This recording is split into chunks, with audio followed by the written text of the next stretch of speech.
Crack. The door to the helicopter locks to the open position.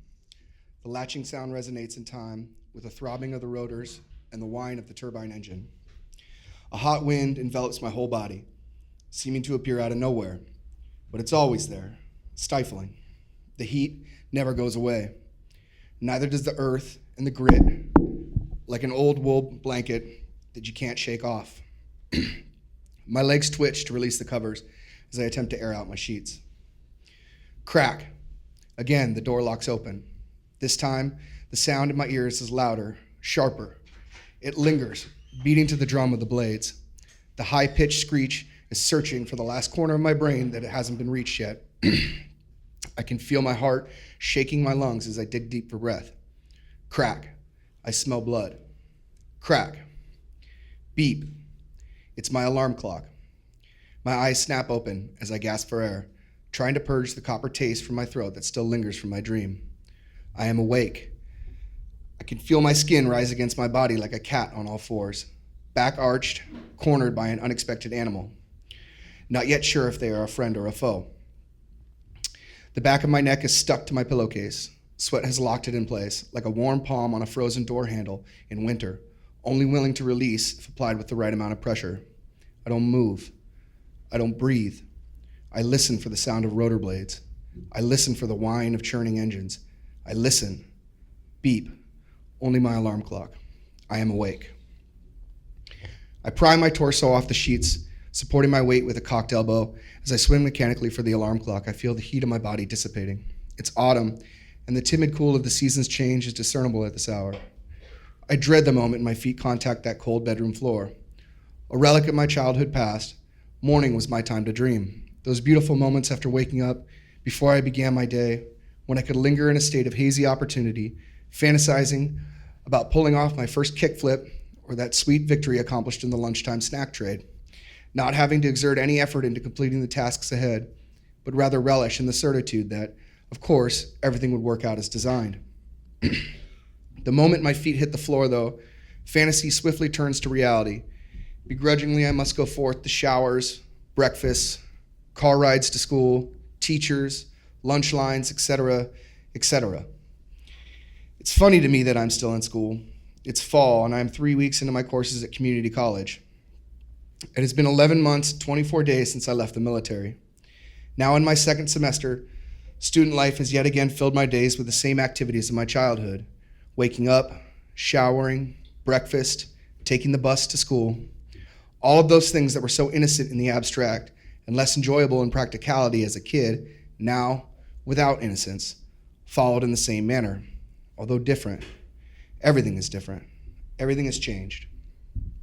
I can feel my body trying to adapt to my conscious state, clicking like a scratched CD in an old Discman, my anxiety snapping on and off like a broken lighter of a rusty grill. Still balancing on my elbow, immediately my thoughts turn to the day ahead. What are my goals? What is my mission? Youthful anxiety has evolved into a crippling need for a plan. I must know every step required by my day now before I take it. Every event analyzed, every move deliberate. Nothing can be so casually approached because I know what complacency could do. I have seen it. Shower. That is the first task of the day, although just getting out of bed will be tough. The security of my bed is known to me. That floor invites confusion, it invites chaos. While I know I must execute a proper morning hygiene routine, the cramped shower is not inviting. The hot steam filling my lungs and constricting my blood vessels in my chest reminds me of boot camp. I'm breathing in CS gas in a darkened room with one light above, mucus flowing from my nose past my lips as they sound out my third general order. I struggle with my eyelids like prying clamshell packaging open to get to the new electronic gadget inside. The beating of the water drops from the shower are rhythmic, dull, constant, like the rotors of the helicopter. Hot air is swimming around my face. I'm a product of that heat. I have become it. Crack. Every drop of water slamming into the white acrylic bottom of my bathtub is another helo door locking back, another round being fired downrange. Crack. Crack. The bullets fly. Thump. Thump. The rotors turn. And the hot, sticky water beating off my skin drips downward. I smell blood. Crack. The box of cereal lands on the countertop after being disturbed from its night of slumber above my refrigerator.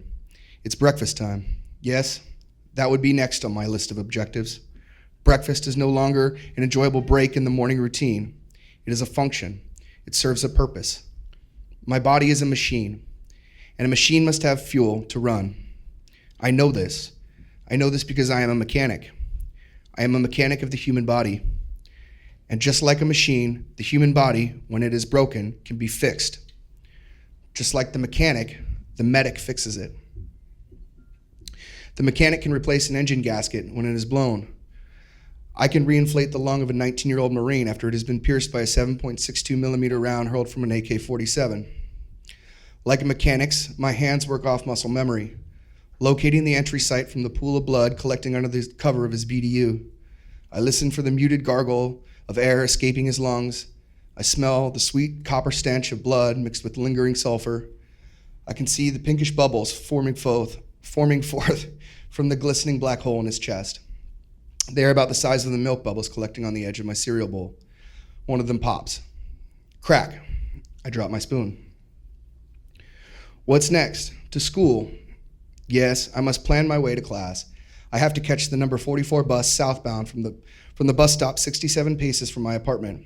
The bus leaves at 08:43.